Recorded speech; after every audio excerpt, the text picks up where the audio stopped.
Welcome to ConnectED Tech Season 2, Episode 4. I'm Elizabeth. And I'm Darryl. And we've got a whole lot of fun for you today.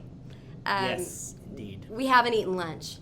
It's lunchtime, yep. It's way past lunchtime. Way past lunchtime, so we're thinking peanut butter and jelly? Peanut butter jelly time. Peanut butter jelly time. Where you at? Where you at? Peanut butter jelly and a baseball bat? Wow, that's a long. That was a fail. Meme That was a fail, Darryl. long time ago. The only time you actually sang with me. You never usually sing with me. And my voice is not up to par today either, so you're very lucky. But you know, I did a little reading on llamas recently. One of the characteristics of a llama is that they communicate with humming. And people ask us, why the llama? So what sound does a llama make? Llama llama ding dong. That wasn't humming. Sorry. Okay, so you're the llama whisperer. I'm the llama whisperer. Okay. We are llama whisperers, and we have for our lunchtime occasion here. I brought the peanut butter today. You brought the peanut butter. And notice what kind of peanut butter it is, Darryl. Oh yes, Jif. It's Jif because it's always Jif. Jif. It's never GIF. It's always Jif. Yeah, Jake Miller. Little Jift for you. Just for you. All right, so what are we doing? Our episode's all about coding. Coding, computational thinking. A little hot topic. Yes. Around the education world. So I don't really understand why we have bread, peanut butter, and jelly here and how it connects to coding, but I feel like you're going to tell me. Yes. Maybe why. So what we're going to do, okay, you are the robot, okay, and I'm going to input some code, and then you're going to output that code. Okay. The code, we're going to try to create a peanut butter jelly sandwich, but you got to follow exactly what I tell you. I never follow exactly what you tell me. Well, this time the roles you have are to. reversed. You are a robot. I programmed you to follow my instructions, exactly what I say. As long as it doesn't involve you putting a chip into me, we're good. Tortilla chip, like a Dorito chip? Yeah, like a Dorito chip. Okay, you don't like Doritos? Okay. All right, so when I snap my fingers, you're going to transform into a robot. Robots do not blink. But I can't flutter my eyelashes. Oh, okay, good. That's good. That's a great impression of a robot. Okay, so I'm going to input some code. I blinked. Robots don't have any emotions either. Get it out of your system, robot. I'm clearly the wrong person for this Get job. it out of your system. Okay, Okay. I'm ready. I'm going to snap. Ready? Okay. Robot Elizabeth. All right, Robot Elizabeth, we're going to create a peanut butter jelly sandwich. The first thing I'd like for you to do is to open the bag, the bread bag. Open the bread bag. Oh, no! Okay, very good. Place your hands back on your lap, robot. Okay, robot. Dang, we're gonna have stale bread now. Stop laughing. Okay, grab 2 slices of bread, robot. 2. Can you count 1, 2? Okay, perfect. Now I want you to grab with your other hand the Jif peanut butter. Okay, very good. Okay, open the Jif peanut butter. Okay, put the bread down on the plate. Put the bread on the plate. Okay, stop laughing. Open the Jif peanut butter. Twist the cap, robot. There you go. Look, lefty loosey, righty tighty. You got lefty loosey, perfect. Okay, place the lid down. Place the lid on the table. There you go. Okay, now I want you to grab that 1 slice of bread with your right hand. Oh no, sorry. This is hard. Place the peanut butter down, robot. Okay. Okay, listen carefully. Okay, with your left hand, grab the knife carefully. Don't cut yourself. There you go. All right. Now, using the knife, grab some peanut butter. I'm right-handed. You're ambidextrous, robot. Oh, okay, let's see. Yeah, get some peanut butter. There you go. Okay, now, place the peanut butter on the slice of bread. Very good. Okay, spread it more. Spread it. Yeah. Get it all. There you go. You want to make sure even distribution of peanut butter on the bread. Okay. You're not allergic to peanuts, are you? No way. Okay. Am I supposed to talk? Okay, stop. All right, now you're gonna put the knife down. Very good. Look, where are your manners? Where are your manners, Rob? Put the knife on the plate. Okay, now grab the jelly with your left hand. Grab the jelly. Okay. Now open the jar. Place the bread on the plate. Open the jar quickly. Our viewers are getting bored now. Okay. Grab the knife. Actually, put the knife down. Using your hands, robot. Okay, no, grab the knife. Okay. Are you okay? Are you okay with this? Like using the same knife? As long as you're okay with that, you brought the jelly. I don't know. Some people may not. Okay, I feel like I'm my okay peanut with butter it. is pretty safe, but I feel like some people would get a new knife, but I don't have one. Okay, go ahead. Place the knife. There you go. Place the knife in the jelly, in the jam. All right, you get a good. There you go. Place the jelly on top of the. You know what? It's gonna fall. Let's see. Let's go. Let's get the other side. Put the jelly on the other slice of bread. There you go.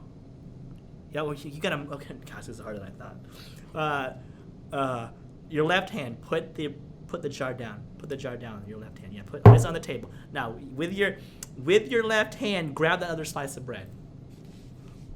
Now spread that jelly on the bread with the knife, not your hands. There you go. Alrighty, not bad. Come on, even distribution. There you go. Now don't puncture the bread. Okay, now put the knife back on the plate, robot. All right, place the bread on top of the other slice of bread. Oh, snap. Okay. Alrighty. Oh, hey, it worked. Now enjoy. enjoy your sandwich. Is that how it's supposed to look? Sure. Hey, you get the same product, right? You get to eat it. It's the same thing. It tastes the same no matter what, right? Okay.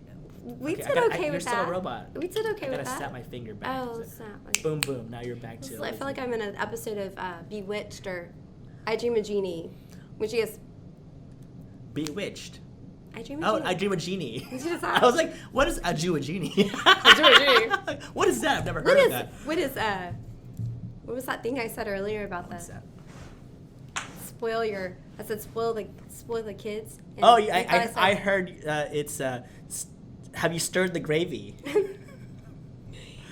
Are you ready to stir the gravy? I said, are you ready to spoil the baby? And you thought I said, are you ready to stir the gravy? Which is perfect. Perfect for Thanksgiving. For Thanksgiving. Okay, now, it is lunchtime, so. Okay, yeah, I'm totally going to eat this sandwich. But what I kind of got out of this activity, even though that peanut butter jelly sandwich looks pretty bad, was that this was all about process and procedure. When I was an English teacher in the classroom, we taught procedural text, and students had to write procedural essays. And it was about step by step and being able to follow those steps to create a product or some type of. Oh, you're really gonna eat it, huh? Yeah. Oh, you're sick, aren't you? I'm not sick. So our guest today is a coding guru. He's actually written a book called Codebreaker, and he actually has another one that's coming out. I think it's out right now, available on Amazon. He's going to tell us about that in our interview with him coming up next, right after this commercial break. Stay tuned. You make a good peanut butter jelly sandwich, robot. You can find all things related to the ConnectED Tech podcast by visiting our website, flippingoodtech.com. And while you're there, make sure to click on all the tabs for a closer look at who we are and why we're passionate about everything we do. And most importantly, be sure to follow us at Flippin' Good Tech on all social media platforms. And subscribe to our YouTube channel for quick access to all the latest podcast episodes, ConnectED Tech promos, and Flipped in 5 tech tips. We're back with Season 2, Episode 4 of ConnectED Tech Podcast, and we have a very special guest with us today, all the way from Canada. It's the codebreaker himself, Brian Aspinall. How you doing, Brian? I'm doing very well. How you doing? All the way from Canada. You make it sound so small. All the way from Canada's far from us. And it's huge. It's huge. It's a huge place. What part of Canada are you in? I live in Southern Ontario, as far south in mainland Canada as you can be. And I always love to trick my Canadian and my American friends and colleagues by saying I live 45 minutes south of Detroit in mainland Canada, think about it, figuring out where the heck am I? Where's Waldo? Where's Brian? Surrounded by the Great Lakes, living on, actually, that's Lake Erie right there. If you can see across the lake, you'd see Cleveland, Ohio. That's awesome. It's a little misty over the lake. Yeah, it's only +2 here today in Celsius. What? +2. Okay, kind of we're Fahrenheit over here. Yeah. We're that- about 38 degrees Fahrenheit right now. I was going to guess 34, so. Yeah. By the Yeah. way, I see you now. I just had to swipe. So, hey, you guys look great. Hey! Oh, thank you. Where are So you? do you. What state are you in? We're in Texas. We're about 20 miles east of Houston, and we are in our local public library in their team media center. They let us use it once a month for our podcast. Oh, I love that. That's awesome. Community outreach. It totally is, because this podcast for us is a passion project. We do it on our own time. So we needed a public place to do it, and the library's been super welcoming to us once a month. Oh, that's great. Yeah. Good for them. Free studio space. Yeah. Yeah. Awesome. Well, why don't you go ahead and get started by telling us a little bit about who you are. We know the topic today is going to be on coding, and you are sort of an expert in that, as we have learned in our research on you and following you on Twitter. So just tell us who you are and a little bit about your background in education. Absolutely. Yeah. My name is Brian Aspinall. I'm a former elementary school teacher. I taught grade 7-8 for what we call grade 7-8. You call 7th grade, 8th grade, for about 13 years. But my undergrad is in computer science, and we always teach to our strengths. And so coding and computer science has always been a passion of mine. But we up here where I'm from don't have a coding and a computer science curriculum in elementary school. So I always tell people that I teach my Ontario curriculum using code. I teach coding, but I like to say I teach math, I teach language, and I teach science using code. A couple years ago, I went back to grad school, and they never let me leave. So I gave up my elementary school classroom, and now I teach at the Faculty of Ed. So I teach teachers these days how to integrate coding and computational thinking into their classrooms. That's amazing. So we know that you've written a couple of books. I've seen your TED Talk, and you also have a blog. You have a huge following on Twitter. Shameless plug, because we just 2 of my books published yesterday, and Think Like a Coder is a primary read aloud. It's sitting at #1 bestseller today in the programming category on Amazon Canada. That's amazing. And it's called what again?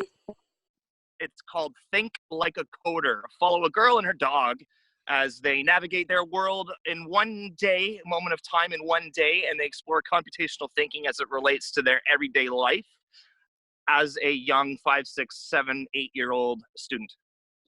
Okay, that's awesome. And I'm going to set this question up, and Darryl may have a follow-up question, but you mentioned computational thinking.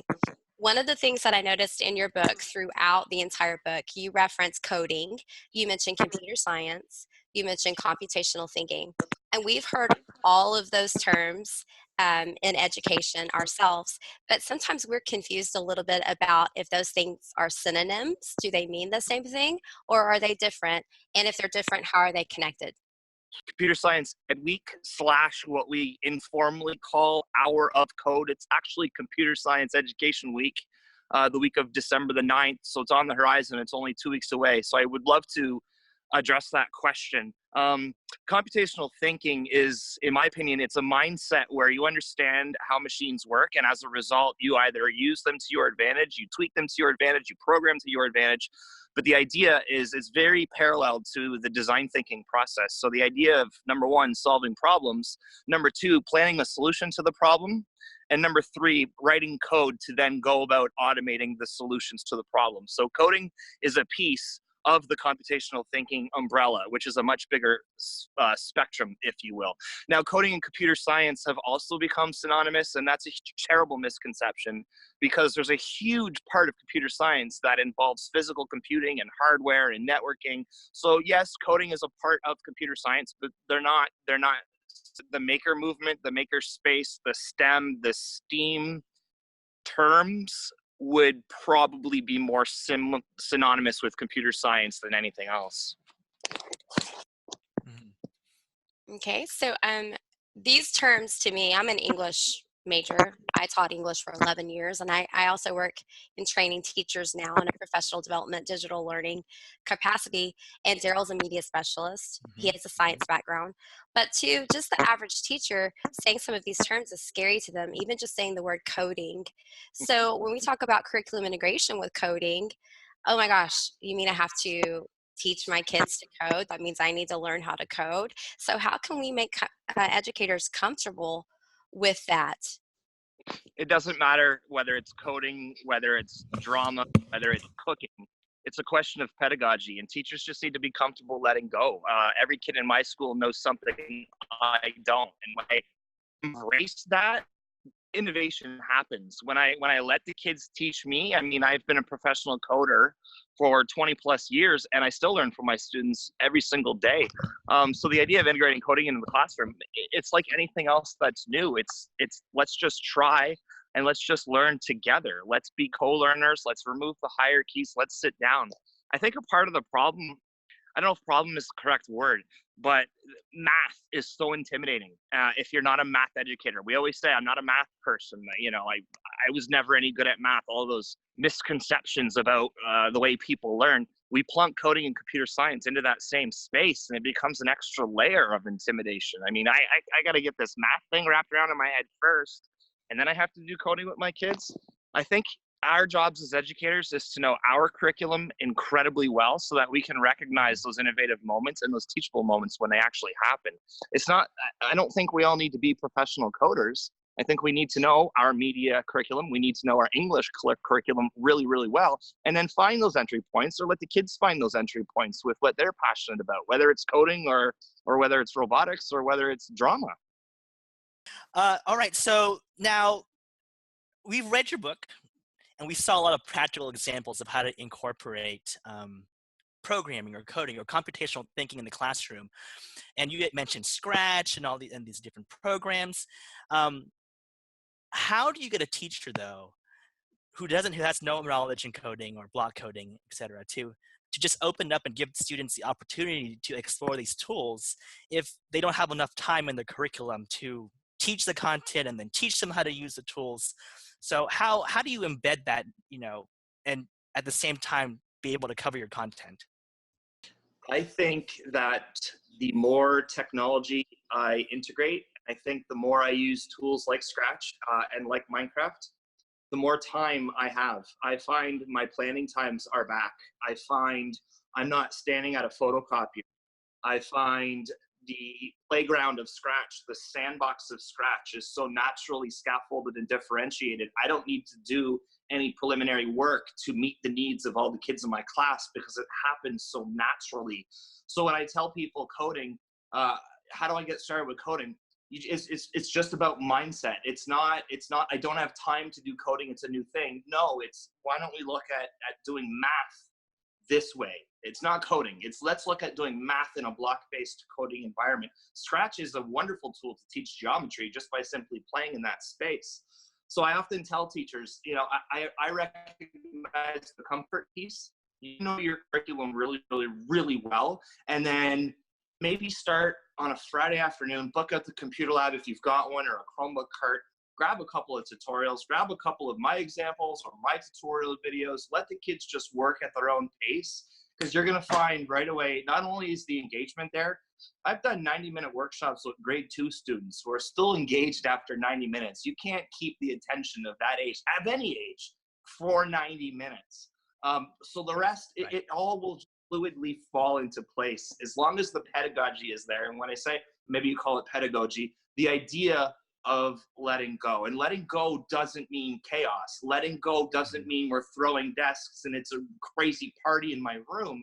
It means I'm providing meaningful learning spaces and opportunities for kids to explore, be creative, be curious, take risks, learn from failure, and also learn from the environment. The biggest piece about tools like Scratch, tools like Minecraft, is the immediate feedback from the system. It goes back to time. The more I have my kids programming in a Scratch environment, the more feedback the Scratch environment provides them, the more time I have to consolidate with other learners that might be missing the math concepts. Really, really good. I caught a couple of things there I wanted to kind of follow up with. one thing you talked about, integrating technology.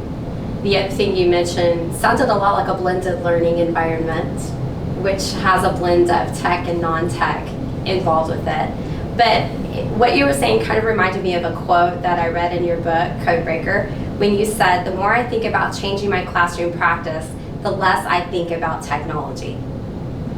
So when we think about coding and all that, obviously technology is the first thing that comes to our mind, and surely the teachers in the classroom. But I loved your explanation of that quote.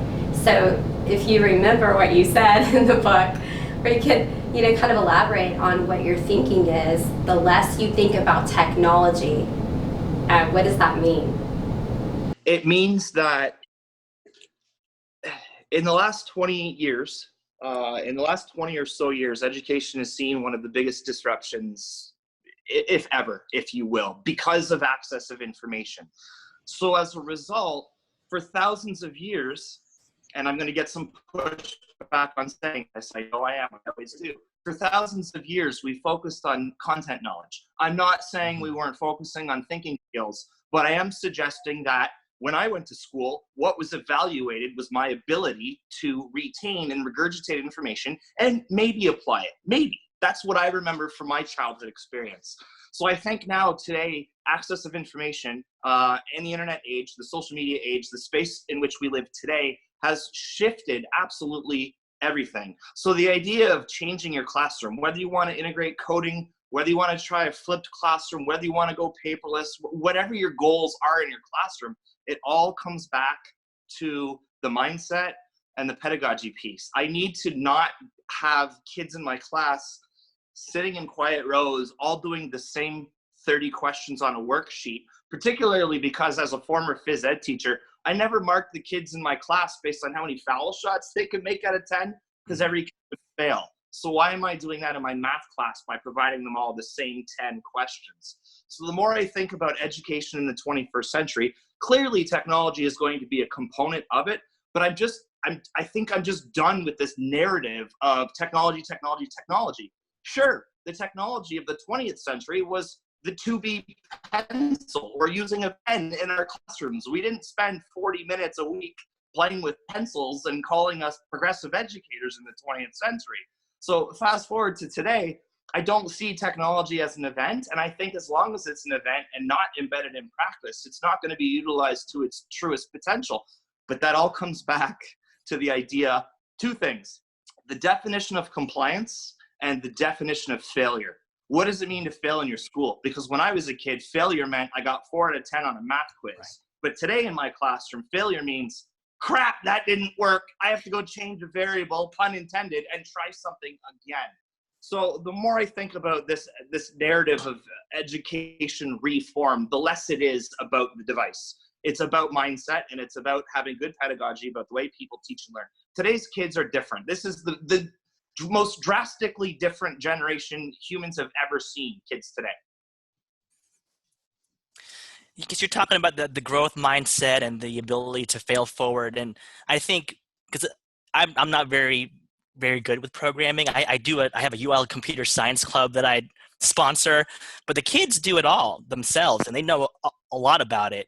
And what I notice is when these kids are creating their codes or the program, a lot of the times the program doesn't work.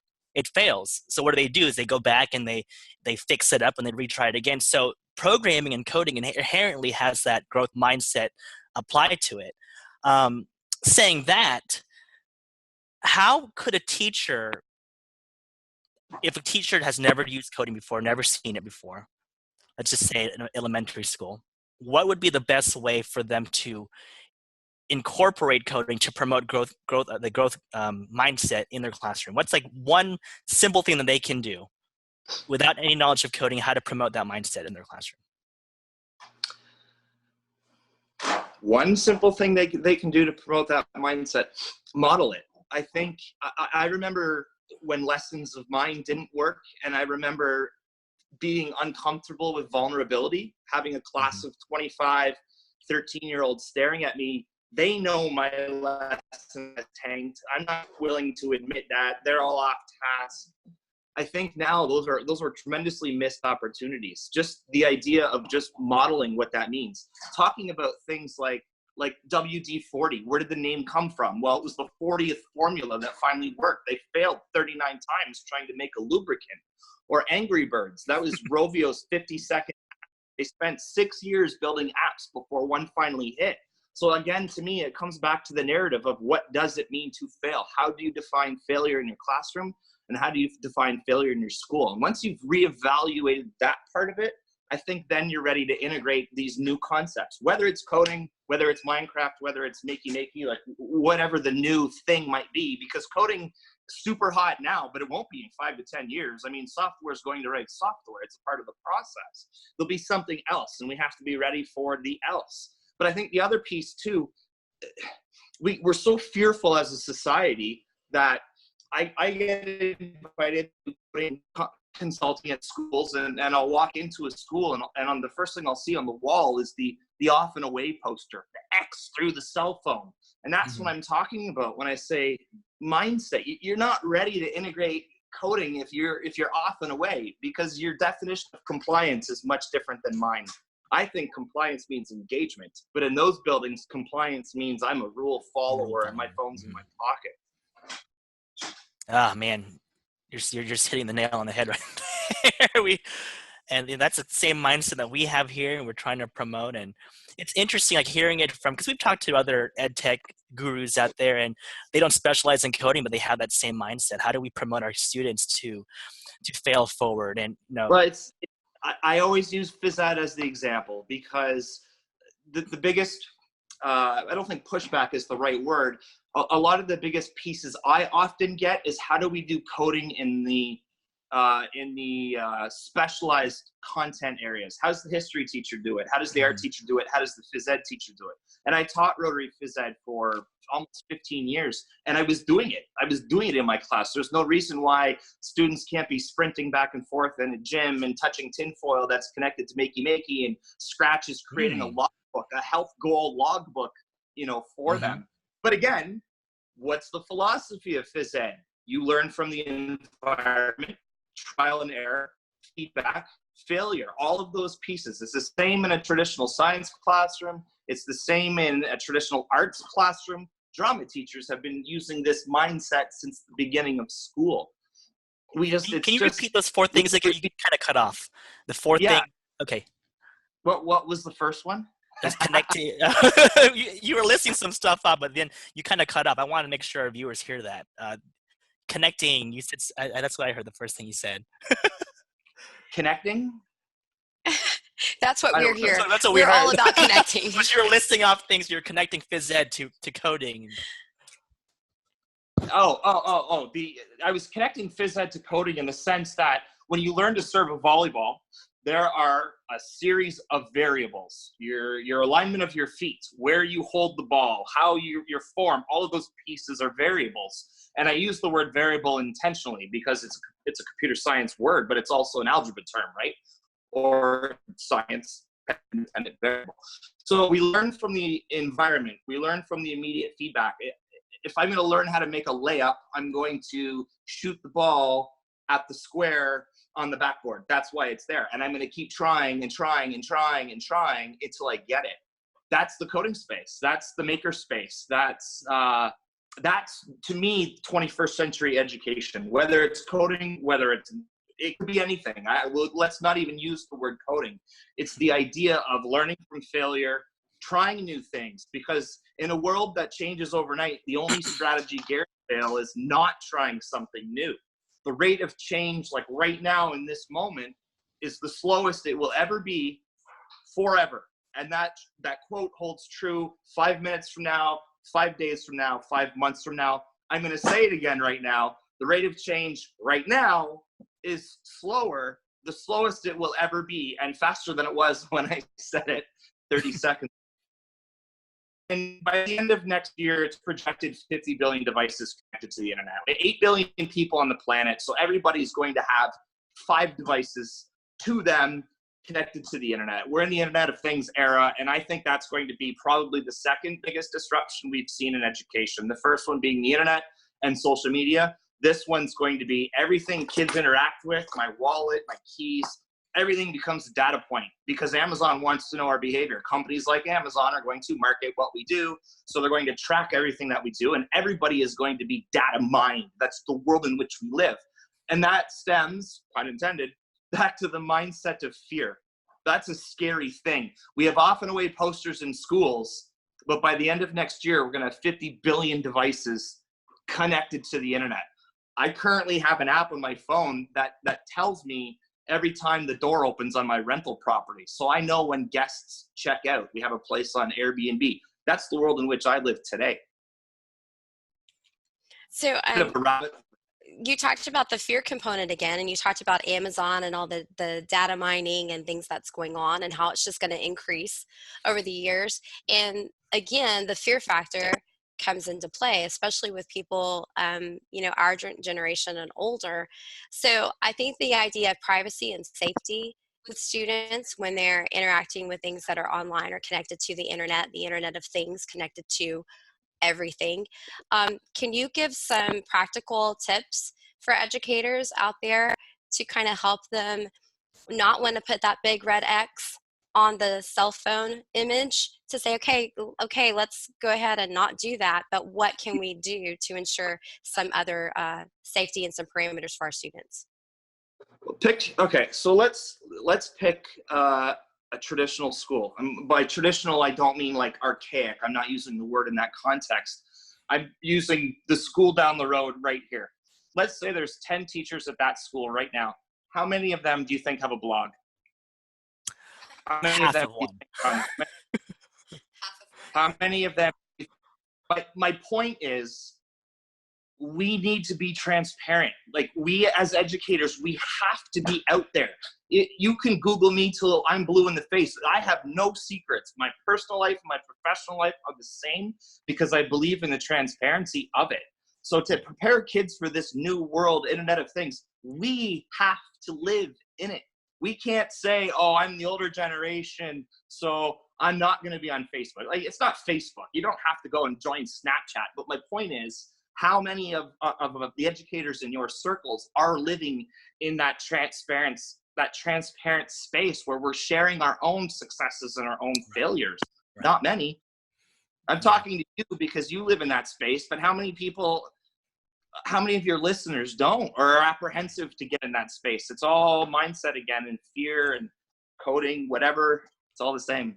I mean, that's interesting, like, because we're in the space and we try to keep up with everything, and I guess we're so into it, like deep into it, like we think, oh, this is natural. I feel like most people are doing what we're doing, but I've seen, like, lately, especially like on Twitter, more and more teachers are going onto Twitter, sharing their success stories, following people, tweeting good things on through Twitter. I think I'm changing the question of the subject now, but what I've noticed now on Twitter is the same stuff. Like, people post the same things, like, oh, and it gets to the point where I have to filter through all these tweets. Like, oh, what's the best thing that I'm going to get from so I'm going back to, like, curating the content on Twitter. What's the best thing to follow out there? What's the best thing to show? What should I showcase? You had mentioned, like, more people need to be out there showing they know what they're doing.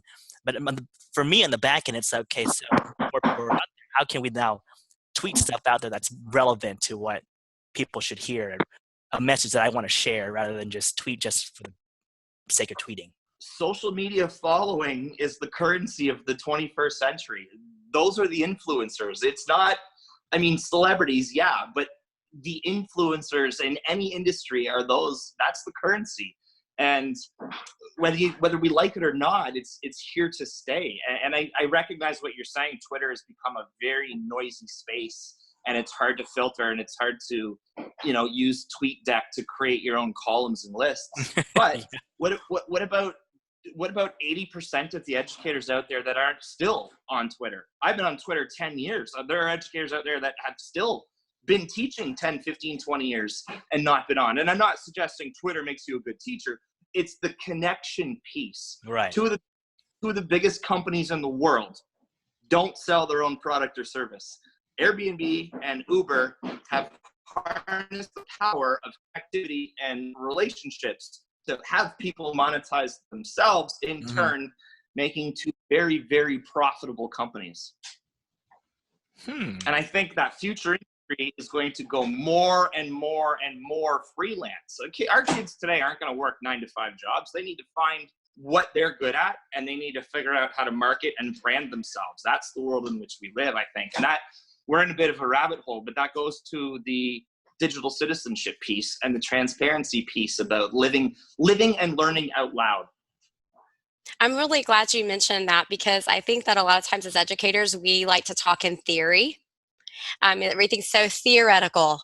Okay, this is what the real world will look like. But then we're scared, or we don't know how to go about giving students authentic opportunities to actually practice some of those real world applications. And I feel like what you're telling us is that coding is a perfect way to give students some experience with doing some real world type things. I mean, in reality, they have a real world. Everybody has a real world. It's the world they're in right now. So I love that you said that. Now, to kind of extend that, what types of jobs are out there besides computer science related jobs that do require computational thinking or coding that you've heard about or seen that our students could go into without even having a computer science degree or anything like that? Well, all of them. I think if you're going to study computer science and pursue that industry and be a professional computer science person, that's fantastic. But I also think, like reading and writing, coding is a skill that every industry, every job is going to need. I want to see a world where every teacher has to take a course on HTML, because it should be a requirement for them to have a class website to communicate with parents. Because the more transparent we are, the more redundant report cards become. There's no reason for a report card in this day and age. These are archaic things that have to change. So any job moving forward should and will include any facet of coding and computer science. Everything will. My smoke alarm has code in it. I need to know how that works. Go back to when we were learning how to drive. My parents taught me how to change the oil and put air in the tire. And so kids need to know how these machines work, and there's going to be coding in just about everything we do for the rest of our life. Yeah, I know there are high schools right now who make coding a required class. Not a lot, but I know a few high schools do that. But go ahead. In Canada, it's a requirement in the province of British Columbia now in grade 6 and up. And 6 and up? And Nova Scotia is following. We don't have anything formal in Ontario, but we have supplementary resources to support teaching math with code. I got to be careful with my terminology. Not teaching coding, teaching math with code. Math is what I assess and evaluate, not coding. So they're embedding it in their content rather than, I know. Which I love, because again, the more it's seen, the thing about coding right now is that these are a few pet peeves of mine. Number one, coding is not a club. We don't have math clubs at lunchtime. Number two, the more we see these things as events, the more they get treated as reward systems. Certain kids get to go and hang out in the makerspace. Like that's not what it's about, but that's what's happening. That's what I see in my travels, and I've visited. I like how in your book you also talk about coding as a language, and we hear that the language of code. And I told you earlier that I have an English background.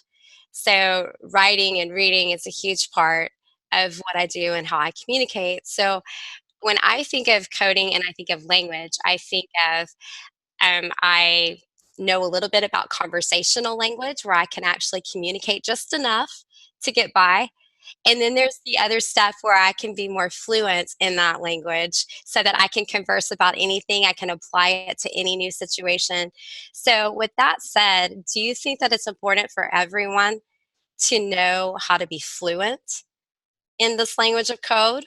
Or do you think it's okay that we're conversational in some aspects and then some people are just going to naturally become more fluent?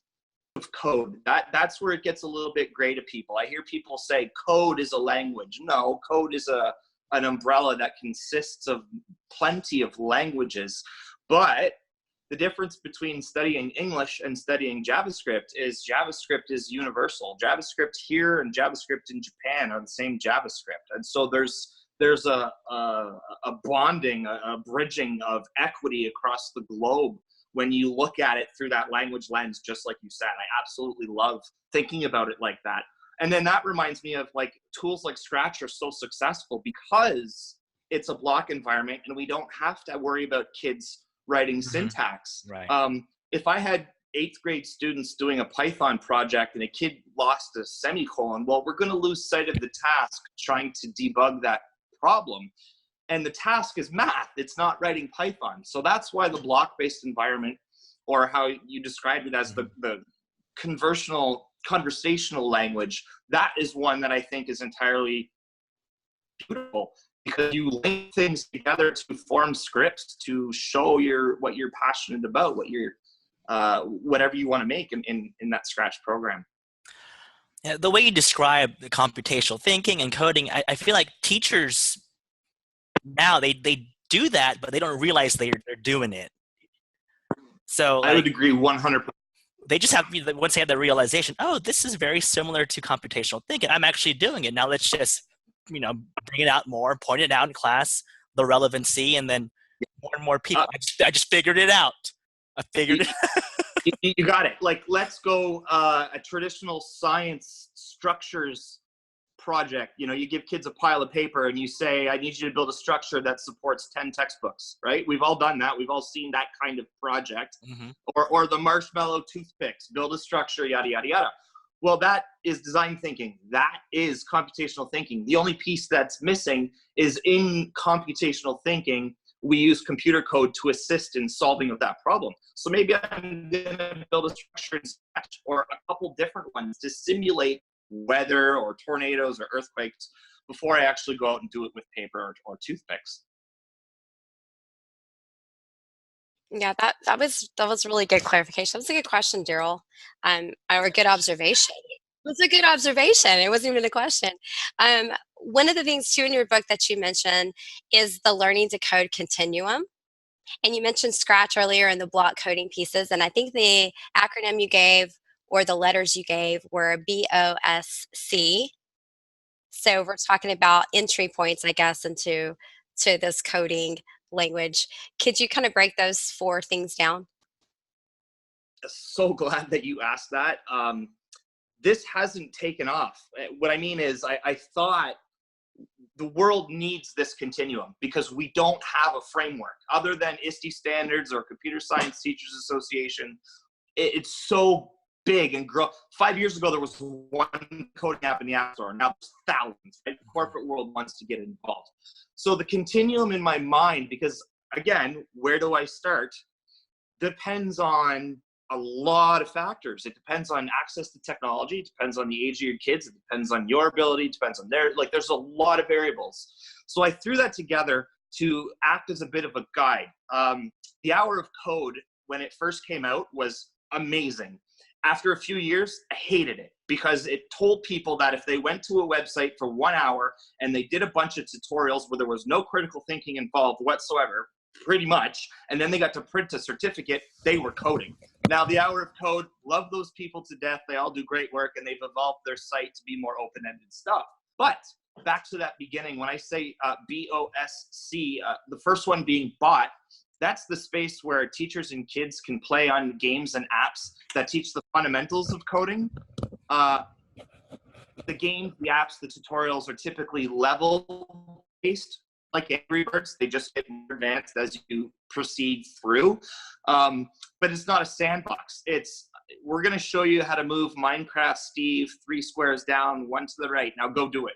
And then we do it. And then we go to the next level. And then it's 5 squares. And then we do it. And then we go to the next level. And those are great, great places. But as I always say to people, bot coding, that's what I call the bot space, where the robot tells you what to do, you move the robot. The robot tells you what to do, you move the robot.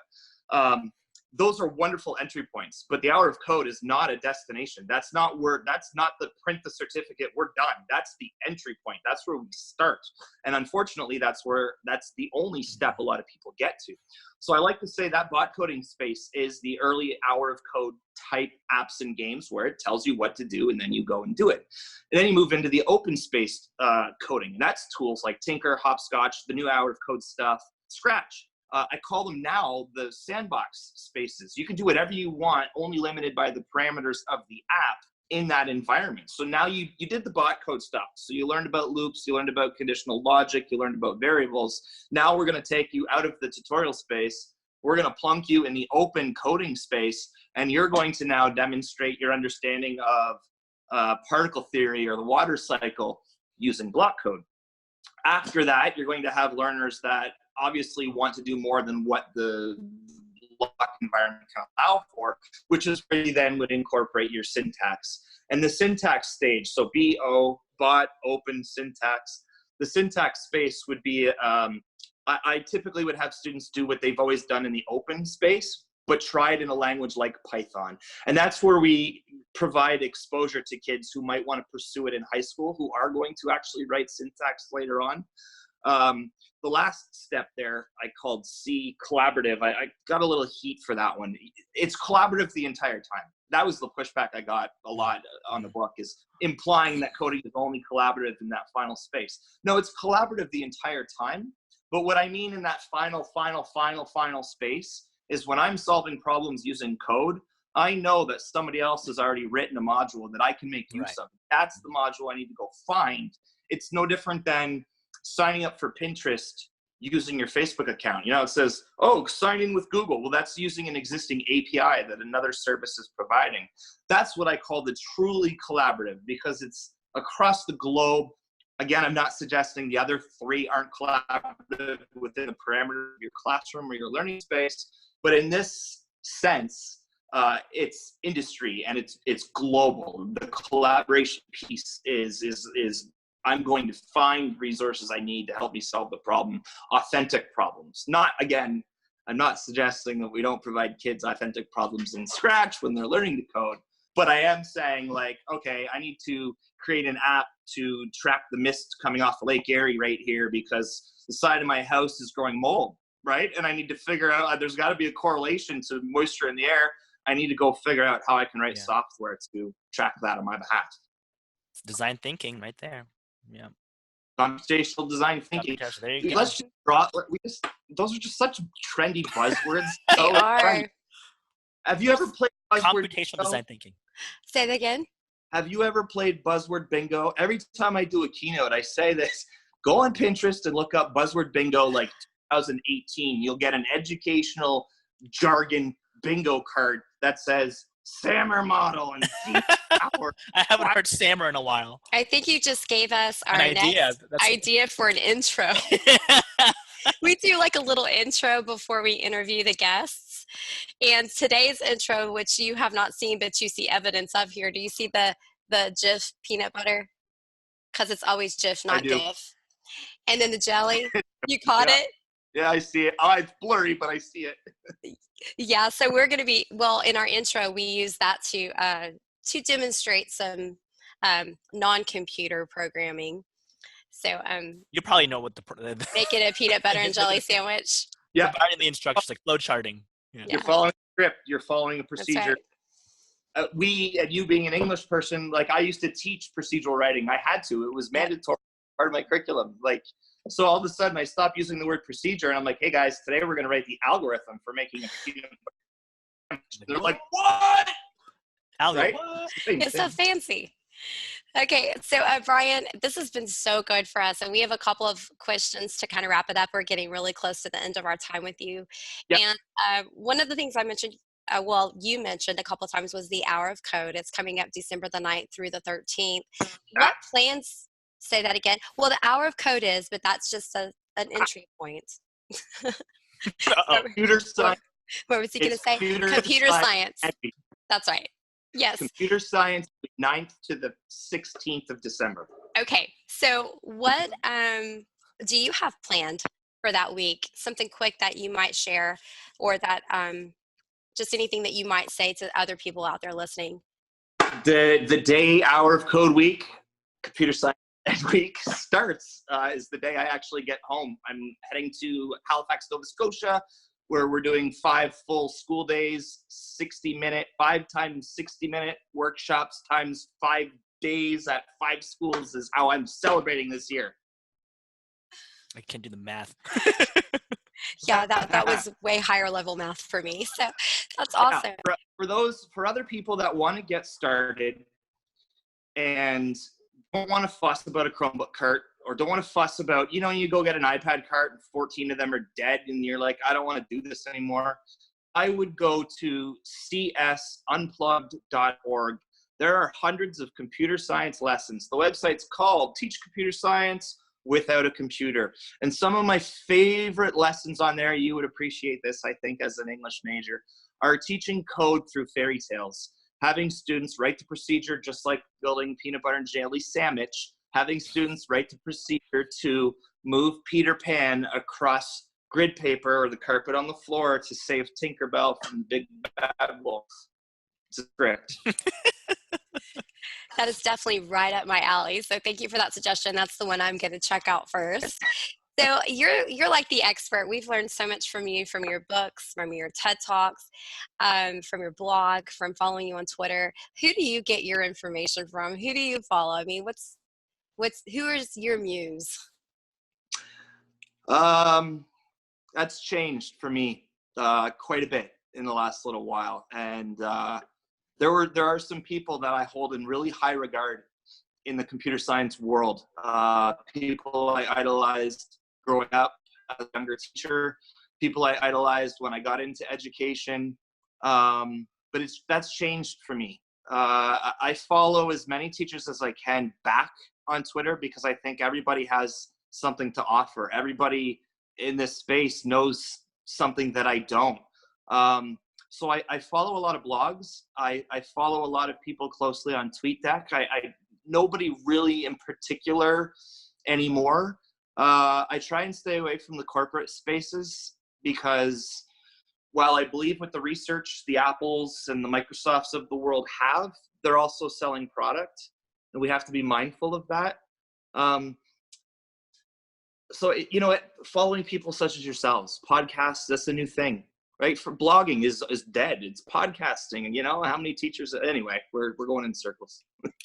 Well, thank you so much for joining us today. We're at the end of our time. We're going to continue to follow you. And if we lose you, just hang on. Don't hang up. But we want to just thank Brian Aspinall for joining us today. Thank you, Brian. And that's the end of our season 2, episode 4. Episode 9. Wow. Total episode Almost 9. in double digits. Yeah. So we will see you next time on the Flippin' Good Side of Tech.